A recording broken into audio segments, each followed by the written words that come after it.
La méthode Supradol a pour but de supprimer la douleur. C'est la demande essentielle des gens qui viennent nous voir. Au XXIe siècle, est-ce encore admissible d'avoir mal? La méthode Supradol est une méthode simple, efficace, régénératrice, ça veut dire sans médicaments. Supradol apporte les outils nécessaires pour soulager efficacement et durablement les maux du corps tels que migraine, mal de dos, douleurs articulaires, vertiges, acouphènes, douleurs au ventre et bien d'autres souffrances encore qui vous invalident au quotidien. D'ailleurs, notre méthode comporte, avant chaque décision thérapeutique, la pratique systématique d'un bilan du patient de la tête jusqu'aux pieds. Et maintenant, un peu de pratique, passons au bilan. Serge, qui est aussi le concepteur de la méthode Supradol, il va vous présenter comment pratiquer un bilan. Notre méthode thérapeutique est bâtie sur 3 piliers.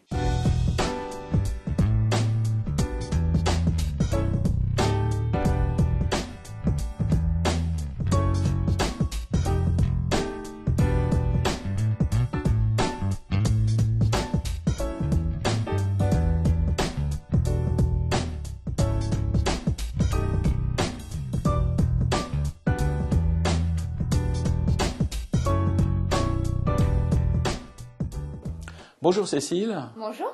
Cécile est une jeune patiente qui va vous montrer comment faire un bilan. Je vais vous expliquer la bonne gestuelle et les bonnes pratiques à tenir. Vous remarquez que nous sommes dans une pièce au calme et que Cécile est pieds nus. Si vous êtes sujet à des vertiges ou des pertes d'équilibre, faites-vous assister obligatoirement par une tierce personne. Premièrement, lorsque nous réalisons un bilan, nous commençons du haut de la tête jusqu'à la pointe des orteils.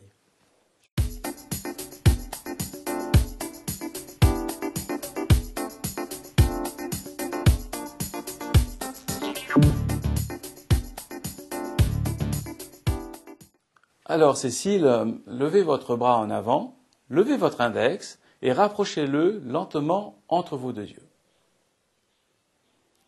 Très bien. Si cet exercice vous provoque une douleur aux yeux, une gêne à suivre le doigt ou une torsion de la tête, consultez votre ophtalmologue. Si vous n'arrivez pas à réaliser correctement cet exercice, cela veut dire que votre axe visuel est perturbé. Pour compenser le problème visuel, votre tête pivote, engendrant de possibles douleurs au niveau du cou, mais aussi du dos.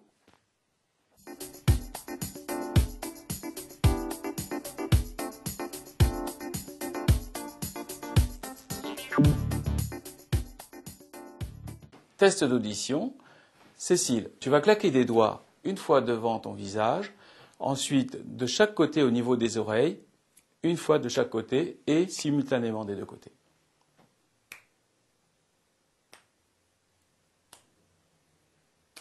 Bien. Un trouble de l'audition peut provoquer un problème de port de tête ou des problèmes d'équilibre. À partir de là, il faut absolument consulter votre ORL.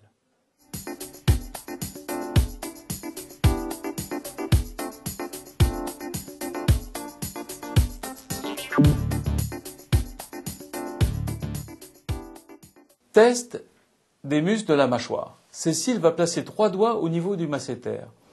Le masséter est le muscle que vous sentez quand vous mastiquez. Le test consiste à serrer et desserrer lentement les dents. Si un muscle se contracte avant l'autre, serre plus fort que l'autre, consultez votre dentiste. Ce problème peut être la cause de migraines, de douleurs dans la mâchoire, de vertiges, d'acouphènes, de mal de dos et de grincements de dents. Nous allons tester les temporaux. Le muscle temporal étant le muscle qui se situe derrière les yeux et au-dessus des oreilles. Cécile, tu vas placer tes 2 mains au niveau des tempes. En serrant et desserrant lentement tes dents, on va constater une contraction simultanée ou non des 2 muscles. Si vous constatez qu'un muscle temporal se contracte l'un avant l'autre ou l'un plus fort que l'autre, il faut consulter votre dentiste. Ces problèmes des temporaux peuvent engendrer des migraines en casque, des migraines ophtalmiques ou des vertiges.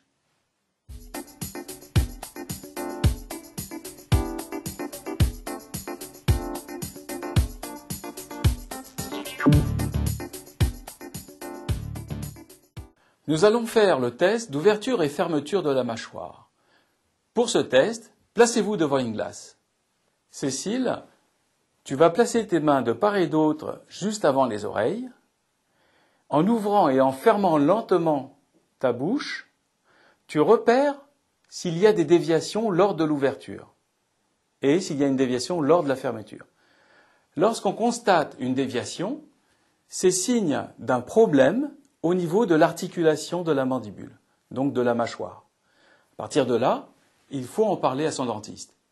Des douleurs au niveau de l'articulation de la mâchoire peuvent provoquer des vertiges, des maux de tête, des acouphènes.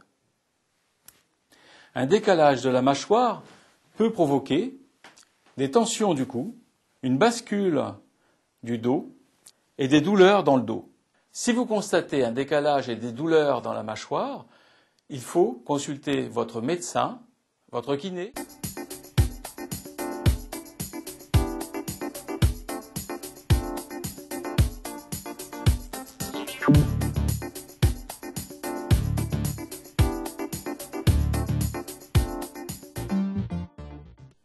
Nous allons faire le test des appuis podaux.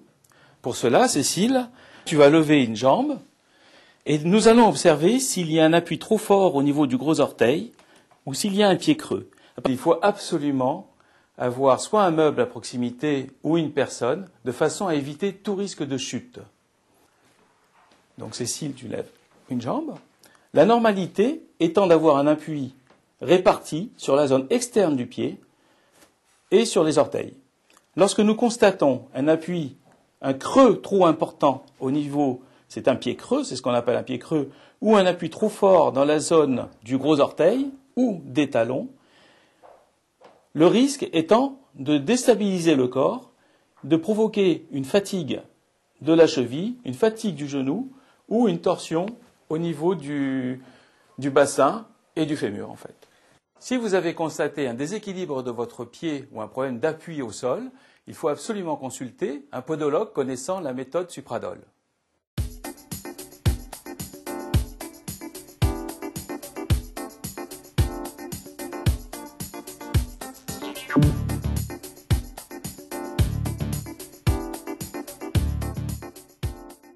Cécile, nous allons faire le test de la danseuse.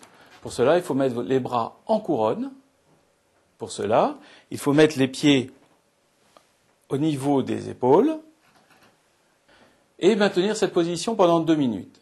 À partir de là, on va pouvoir ressentir s'il y a des douleurs au niveau de la tête, du cou, des épaules, du dos, des jambes, des genoux ou des pieds.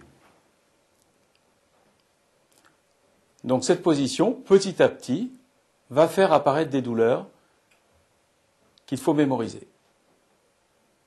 Alors ce test permet de déterminer si le corps est bien équilibré. Si nous constatons des douleurs à ce niveau-là, il faut aller voir un praticien connaissant la méthode Supradol.